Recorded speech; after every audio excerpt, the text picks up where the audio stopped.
essa história do pão me trouxe à memória algo que tem muito a ver com a geração fast food, né? Sim. Eu lembrei que algum tempo atrás nós estávamos tentando fazer rosquinha, né? Os donuts. E o processo é muito parecido, o processo de fermentação, deixar crescer. E a gente estava com pressa para comer aquilo. E a gente tentou buscar um atalho. Pegamos um secador e tentamos fazer a massa crescer na arra. Vai crescer, porque a gente quer comer. E desandou, gente. Deu para comer? Deu, mas não ficou como a gente queria. E assim são as coisas de Deus. A gente pode até tentar achar um atalho, a gente pode até tentar apressar ali as coisas, sim, mas não vai ser como deveria. Pode ser que até fique legal. Até tava bom. Abraão até teve um filho, né? Mas não era de acordo com o que era para realmente ter acontecido. Não era o processo natural de Deus. Não, e é exatamente assim. A gente até comeu ali um negócio que parecia um donuts, mas não era. Não era um donuts. Porque ele não passou pelo processo de crescimento. A gente não respeitou o processo. E assim, é interessante, porque a gente consegue usar como um exemplo algo do nosso dia a dia. Gestação de animais, das pessoas, a faculdade, tudo isso é um processo. A cicatrização de um machucado. Tudo. De uma ferida. As crianças no processo de crescimento têm as dores do crescimento. Sim. Então tem cada fase de crescimento, então gera muita dor, né? Porque Sim. vai ter que esticar e dói, né? Porque não adianta assim, crescer de uma vez só. Isso é um monstro. Não, existe um processo. Né? Deus, como um bom pai, ele permite que a gente passe por esses processos, inclusive de dor, né? Você tentaria poupar a dor da Alice, né? Se você pudesse arrancar a dor do crescimento dela para tentar aliviar aquilo, você faria, mas você sabe que não é bom para ela. Então você permite que ela passe por essa dor porque você sabe que vai ter um fruto lá na frente, né?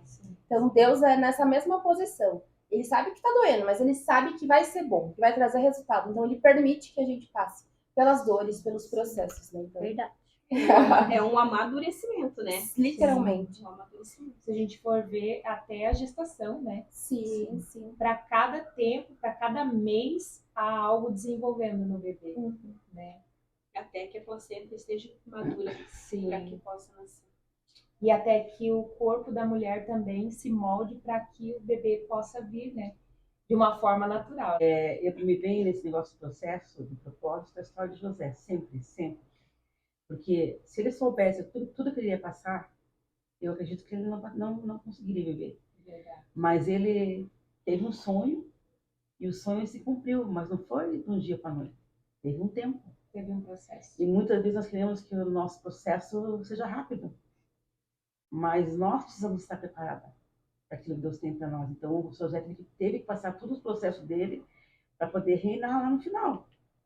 Mas ele foi fiel, né? Ele não saiu do propósito, né? E Deus honrou no final, cumprindo, né? O propósito que tinha para ele. Então, sempre que fala em processo, em propósito, eu lembro de José. Eu falo, Deus, José não sabia. Se a gente soubesse tudo que a gente vai passar nessa nossa vida aqui, as lutas que a gente vai passar. Eu já passei tanta luta que eu falo, Deus. E hoje eu vivo coisas que eu digo, Deus, eu passei aquilo assim, agora tá assim. Hoje eu entendo muitas dores que eu passei, porque hoje eu vivo coisas maravilhosas que eu não esperava. Eu vivo uns sonhos hoje, né, de ter meus netos lá, meus amores, minha vida. Mas foi um processo, foi um tempo. Teve dor, teve choro, muito choro. Mas eu passei. Porque é aquela música, né? Eu sofri, chorei, mas eu venci. Mas para ele crescer, ele teve que passar por esse processo. E às vezes a gente quer que nosso jeito, não é o nosso jeito, é o jeito de Deus. Então os processos de Deus não é nós que ditamos a gente precisa... como passar os processos. É Deus que nos faz passar. Porque a gente acha que as nossas experiências valem para os nossos filhos. Na verdade, Deus, ele quer dar uma experiência para eles.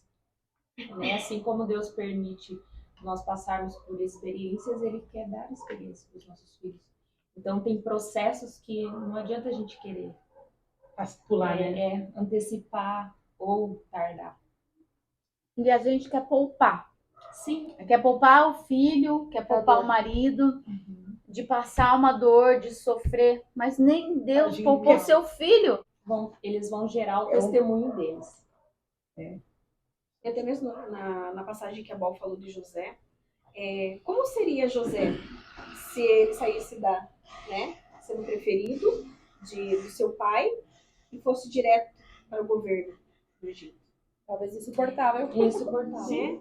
Mimado. Quem ele se formou, quem ele foi, né, em tudo isso, foi o processo. Foi as dores, foi as dificuldades que formaram quem ele foi, né? E o interessante é que quando a família dele voltou, ele recebeu de braços abertos. Talvez o José mimado tivesse rejeitado a sua própria houve família. muita maturidade nesse tempo do Sim, sofrimento. sim. A dor, o sofrimento nos traz maturidade. Eu penso que mesmo que às vezes nós fujamos dos processos, mesmo que...